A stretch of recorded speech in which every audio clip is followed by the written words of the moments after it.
Ready to unlock the secrets to maximizing your Ethereum profits and finally understand if your crypto activities are actually paying off. First, let's tackle trading profits.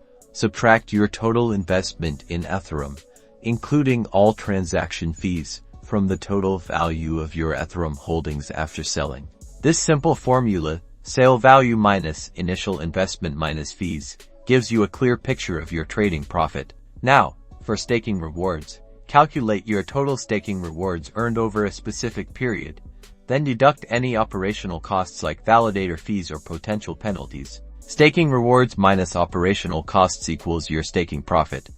Remember to factor in the fluctuating ETH value during the staking period. To get the most accurate picture, use a spreadsheet or a crypto profit calculator to input all your data: initial investment, transaction fees, staking rewards, and the final sale value.